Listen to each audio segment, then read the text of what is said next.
Cyber city Gurugram जहां एक तरफ विश्व के मानचित्र पर एक अलग पहचान बना चुका है, तो वहीं दूसरी तरफ गुरुग्राम के सेक्टर 66 में बनी अफोर्डेबल सोसाइटी के करीब 3000 परिवार मूलभूत सुविधाओं के लिए धक्के खाने को मजबूर हैं। जिला प्रशासन से लेकर तमाम अधिकारी, एमसीजी, डीसी, नगर निगम, यहां तक कि विधायक के साथ संपर्क साधने के बाद भी उन लोगों की समस्या का कोई हल नहीं निकला, तो वे लोग नो रोड नो वोट के नारे लगाते हुए लोकसभा चुनाव का बहिष्कार करने की घोषणा करने को मजबूर हो गए हैं। सोसाइटी के निवासियों से जब बात की गई तो उन्होंने बताया कि बिल्डर ने 24 मीटर का पक्का रोड होने की बात कही थी, लेकिन आज 8 साल बीत जाने के बाद भी यहाँ कोई सड़क नहीं बनी और ना ही बिजली पानी की उचित व्यवस्था हुई है। बिल्डर ने सड़क बनाने का ढीकरा एमसीजी पर फोड़ दिया है। जरा सी बरसात होने पर सोसाइटी का रास्ता तालाब में तब्दील हो जाता है, जिसके चलते बच्चों से लेकर बुजुर्गों तक को काफी परेशानी का सामना करना पड़ता है। जिसे मद्देनजर रखते हुए सोसाइटी के निवासियों ने ये फैसला किया कि जब तक रोड नहीं बनाई जाएगी तब तक वोट नहीं डालेंगे। इसी को लेकर वे प्रदर्शन करने पर मजबूर हुए हैं। तो वहीं सोसाइटी निवासियों ने यह भी साफ कर दिया कि यदि उनकी समस्याओं का समाधान नहीं हुआ तो वे रोड जाम करने से भी पीछे नहीं हटेंगे। मैं ज्योति शर्मा, यहाँ टावर 1 में हमारा फ्लैट है, 6th फ्लोर पे। प्रोटेस्ट करने का मकसद ये है कि हमें रोड चाहिए। सोसाइटी के बाहर जो कनेक्टिंग रोड है वो नहीं बनी हुई है, वहाँ पे सीवर होल्स हो रहे हैं, सीवर का प्रॉपर कोई एग्जिट नहीं है, उससे पानी भर रहा है।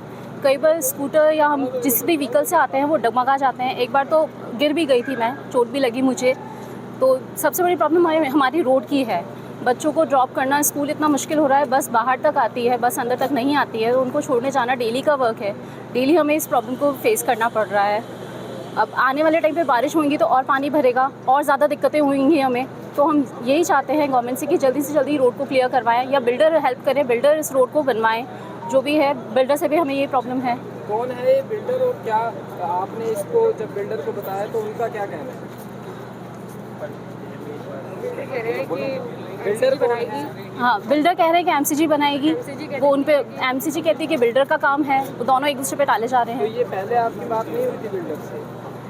हुई है, पहले भी हुई है, लेकिन वो यही कहते हैं कि ये तो गवर्नमेंट का काम है। तो अब आपने नो रोड नो वोट का नारा दिया है, क्या कहेंगे इसके बारे में? तो जब बिल्डर हमें कह रहा है कि जब गवर्नमेंट का काम है तो हम लोग यही कहेंगे कि हम जब तक हमें रोड नहीं मिलती है, क्योंकि कॉमन एक जो पर्सन है, कॉमन जो आदमी है, उसकी यही प्रॉब्लम है कि उसे रोड चाहिए, पावर सप्लाई चाहिए, वाटर सप्लाई चाहिए। अगर वो ही नहीं मिलेगी तो हम वोट किसे देंगे, क्यों देंगे वोट? मैं Mrs Neetu Tomar, tower number 1, 806 में रहती हूँ। क्या कहेंगे, आज प्रोटेस्ट किया आपने? प्रोटेस्ट का मेन रीज़न है कि यहाँ पर रोड फैसिलिटी नहीं है। मेन रोड से हमारी जो सोसाइटी है उसमें आने तक एक 150-200 मीटर की रोड है, जिस पर बीचों बीच एक सीवर आता है जो 24 घंटे ओवरफ्लो हो रहा है, जिसकी अवज़ में ऐसा हो रहा है कि मुझे खुद लोअर डिस्क की प्रॉब्लम है और जितनी बार भी मैं आ रही हूँ वहाँ पर हमारा व्हीकल फंसता है और मुझे medical issues day by day बढ़ते जा रहे हैं। मेरे 2 छोटे बच्चे हैं, दोनों स्कूल गोइंग हैं और वो बाहर उनकी वैन या उनकी बसेस जो हैं मेन रोड पर ड्रॉप करती है। वहाँ से अंदर तक आने के लिए बहुत ज़्यादा कठिनाई और परेशानी हो रही है। कल भी मेरे बेटे को चोट लगी है और इसके चलते हम जहाँ भी जिस भी अधिकारी से मिल रहे हैं, चाहे एमसीजी के पास जा रहे हैं, चाहे बिल्डर के पास जा रहे हैं, जो भी है वो एक दूसरे के ऊपर डाल देता है चीज़ों को। और एमसीजी वाले कहते हैं कि हमारे अंडर ये नहीं है, इसको एमएलए वो करवाएंगे। एमएलए से भी मेरी बात हुई है, संजय सिंह से, उनके पीए से भी हुई है। वो कह देते हैं कि हाँ मैं साइट पर किसी बंदे को भेजता हूँ, लेकिन आज तक ना तो किसी ने भी आकर यहाँ पर साइट विजिट करी है और ना ही कोई एक्शन लिया है किसी भी तरीके का। तो अब आपने नो रोड नो वोट का नारा दिया है, तो क्या कुछ इसका मकसद है? देखिए, एक आम जनता, आम पब्लिक होने के नाते ये हमारा पूरा अधिकार है कि हम टैक्स भर रहे हैं, सब कुछ कर रहे हैं, तो हमें फर्स्ट क्लास रोड फैसिलिटी मिले। और रोड फैसिलिटी अगर नहीं मिलेगी तो हमारा वोट देने का भी कोई मकसद बनता नहीं है किसी भी तरीके से। प्रधानमंत्री आवास योजना के अंतर्गत हमें ये फ्लैट्स तो मिल गए हैं, लेकिन उन फ्लैट्स को जब हम अपने रोड की फैसिलिटी के कारण यूज़ ही नहीं कर पा रहे, उनमें आना जाना ही संभव नहीं हो रहा है, तो फिर फ़ायदा नहीं है उस चीज़ का बिल्कुल भी। कब आपने ये फ्लैट लिया था और कितने रुपए में? 2016 में हमने ये फ्लैट बुक करवाया था और आज 8-9 साल होने के बावजूद भी हमें फाइनल ओसी और पोजीशन इसकी पूरी तरीके से नहीं मिली है। तो बिल्डर के पास जाते हो तो उसका क्या कहना है? बिल्डर के पास जब भी जाते हैं वो कहता है कि ये मेरे अंदर नहीं आएगा और ये एमसीजी इसके अंडर में कार्रवाई करेगी।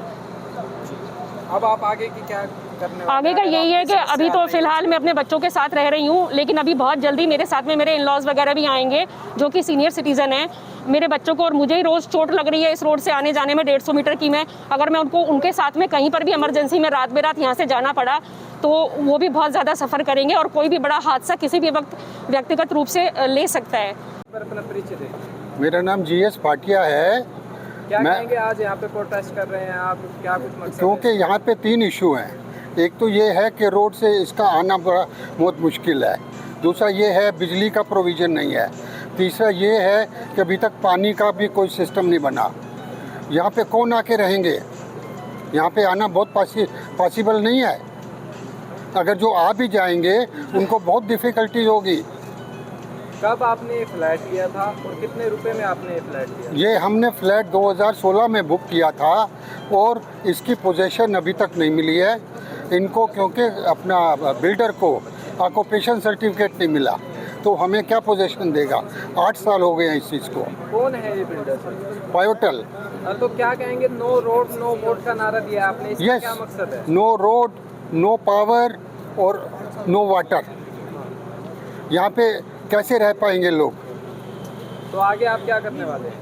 हम तो रिक्वेस्ट करेंगे, गवर्नमेंट को रिक्वेस्ट करेंगे कि भाई कम से कम प्रोविज़न करो। हमने पैसा दिया हुआ है, 8 साल हो गए हैं पैसे दिए हुए। आप अपनी परेशानी से किस किस को अवगत करा चुके हैं? हमने परेशानी सारे यहाँ पे एडमिनिस्ट्रेशन को करा चुके हैं। एडमिनिस्ट्रेशन को, कॉरपोरेशन को, इवन MLA को भी कराई है। परिचय देते हैं। मेरा नाम हरिओम गुप्ता है और मैं इस प्यूटल सोसाइटी का हेड एडमिन हूँ। और हमने अपनी जैसे शिकायत हमारे पुराने साथी ने, पवनेश जी ने बताया कि हमने सभी जगह अप्रोच किया हुआ है। और ये हम मुद्दा इसलिए भी उठाना चाह रहे हैं कि हमने जो रोड पे एक्सीडेंट हो रहे हैं उसके फ़ोटोग्राफ्स DC साहब को भी दिया, MLA साहब को भी दिया है, पर कोई सुनवाई नहीं हो रही। और सबसे बड़ा मुद्दा ये है कि हमारे पास एक बाबा भूमिया टेम्पल है जो हमारे से बिल्कुल थोड़े से डिस्टेंस पे है। ये 1000 साल पुराना हिंदू टेम्पल है और प्रशासन को भी हमने बताया है कि भाई आप हमारी मांगों को पूरी करो ना करो, कम से कम जो श्रद्धालु लोग यहाँ पे आ रहे हैं और जो उनके एक्सीडेंट हो रहे हैं, यहाँ पे जहाँ मंदिर में पहले बहुत लोग आते थे, अब मंदिर के पुजारी का कहना है कि यहाँ पे दर्शनार्थी की संख्या नाम मात्र रह गई है। मंदिर को, सोसाइटी को चलाना भी मुश्किल हो रहा है। तो मेरी सभी से अपील है कि भाई हमारे इस रोड के ठीक करा जाए ताकि 1000 साल पुराना बाबा भूमिया का जो टेम्पल है, इसके ऊपर जो श्रद्धालु लोग पहले आ रहे थे वो दोबारा से आने चालू करें। बस मेरा सर, कौन सी ये जगह है और कौन से फ्लैट है, कौन सी सोसाइटी और कौन सा ये बिल्डर है, एक बार डिटेल में सर, ये सोसाइटी का नाम है पिवोटल पैराडाइज और इसके बिल्डर का जो प्रमोटर है, उनका मुख्य प्रमोटर का नाम है देवेंद्र गुप्ता जी।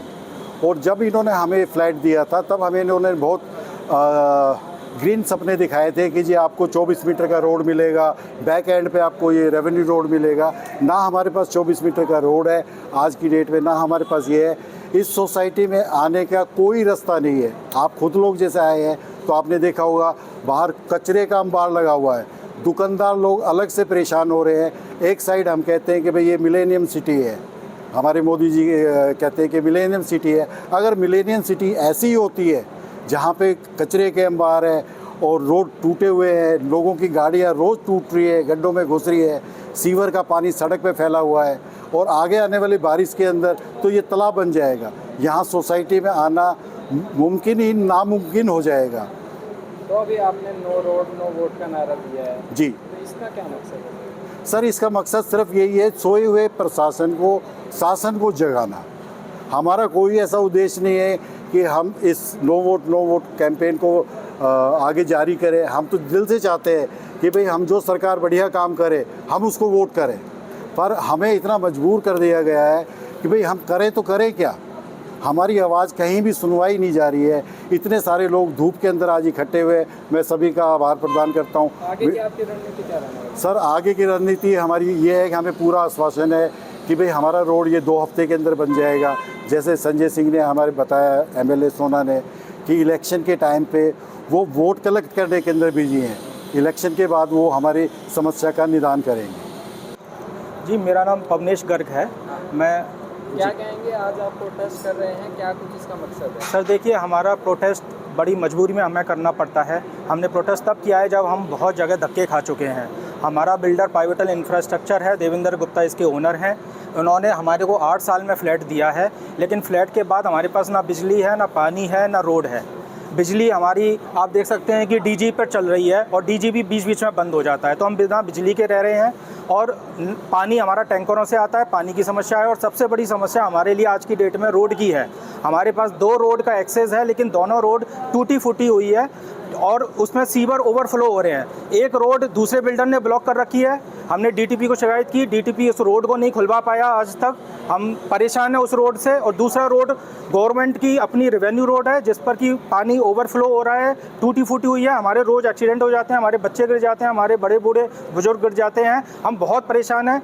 हमने गवर्नमेंट पर भी, बिल्डर्स को भी खूब बोला है और गवर्नमेंट में हमने डीसी ऑफिस गए हैं, हम यहाँ के सोहना के एमएलए के पास गए हैं, हम राकेश दौलताबाद जी बादशाहपुर के एमएलए के पास गए हैं, हम एमपी राव इंद्रजीत जी के पास गए हैं, हम एमसीजी ऑफिस गए हैं और बहुत सब जगह से हम धक्के खा के वापस आ रहे हैं। कोई हमारी सुनवाई करने को तैयार नहीं है। क्या कुछ आश्वासन मिल रहा है उनकी तरफ से? आश्वासन सर यही रहता है कि आश्वासन से तो कुछ नहीं होता है, कि सब एक दूसरे के ऊपर टाल देते हैं। बिल्डर बोलता है एमसीजी बनवाएगा, ये गाँव की रोड है, हम कुछ नहीं कर पाएंगे। कोई रेस्पॉन्सिबिलिटी लेने को तैयार नहीं होता है। तो आगे की आपकी रणनीति क्या रहेगी? सर आगे की रणनीति ये है कि हमने जितने धक्के खाए हैं, हम बहुत परेशान हो रहे हैं। हम वेट कर रहे हैं कि अथॉरिटी हमारी सुनवाई करे, या तो बिल्डर से रोड बनवाए या खुद बनाए। यहाँ के लिए एमसीजी जिम्मेदार है, एमसीजी को रोड बनवानी है। हमने बहुत एमसीजी के पास बहुत दरखास्त दे चुके हैं। आगे हमारा ये है कि इलेक्शन के बाद हम यहाँ पर रोड पर चक्का जाम करेंगे, क्योंकि हम अपने बच्चों को, हम अपने बड़े बूढ़ों को रोज़ की रोज़ यहाँ पर परेशान होता हुआ नहीं देख सकते हैं। कब आपने फ्लैट लिया था और कितने रुपए में लिया? सर हमने ये फ्लैट 2016 में बुक कराया था। आज 2024 में 8 साल बाद फ्लैट मिला है, लेकिन हम बिजली, पानी, रोड की समस्या से जूझ रहे हैं अभी भी। तो बिल्डर का क्या कहना है इसमें? सर बिल्डर का कहना है कि ये रोड मेरे दायरे में नहीं आती, ये रोड सरकार बनवाएगी। तो आपकी ये पहली बात नहीं होगी? बिल्डर ने पहले अपना खुद कमिट किया था। सर कोई भी फ्लैट मिलता है तो बिल्डर प्रॉपर बिजली, पानी, रोड बनवा के देता है, चाहे बिल्डर बनाए चाहे गवर्नमेंट बनवाए। तो क्या लगता है किसकी कमियां मानी जा रही है इसमें, क्या लगता है? सर कमियां दोनों की है। बिल्डर और गवर्नमेंट के बीच में साठगांठ रहती है, ना बिल्डर बनाता है ना सरकार बनाती है। परेशान होम बायर्स हो जाते हैं। बिल्डर की लापरवाही के लगातार मामले, बिल्डर की भी लापरवाही है और सर सरकार की भी लापरवाही है कि वो हमारे बेसिक मुद्दों पर ध्यान नहीं देती है। मैं शैलेंद्र तिवारी हूँ, यहाँ का ओनर, और ये पाइवेटल पैराडाइज है। हम यहाँ पे 6 साल 7 साल से वेट कर रहे हैं इस प्रोजेक्ट को मिलने का। अभी तक ये कहते हैं ये प्रोजेक्ट हमको मिल नहीं पाया, और मिलना तो छोड़िए, अभी तक यहाँ पे रोड सरकार नहीं बना पाई है। रोड ना आगे है ना पीछे है। यहाँ पे रोज़ एक्सीडेंट्स होते हैं, टायर्स फट रहे हैं लोगों के। सीनियर सिटीजन्स जो हैं उनको प्रॉब्लम हो रही है एक्टिवा चलाने में। यहाँ पे एक्सेस ही नहीं है। सो 3000 फैमिलीज़ पूरी इम्पैक्ट हो रही हैं। Every day we are facing this issue. तो कितने लोगों ने यहाँ पे अपना घर बनाया था और कितने लोगों को परेशानियाँ हो रही है यहाँ पे? सो यहाँ पे टोटल अभी आए कौन है? अभी कोई आए नहीं। गुरुग्राम से अनुज पांचाल की रिपोर्ट।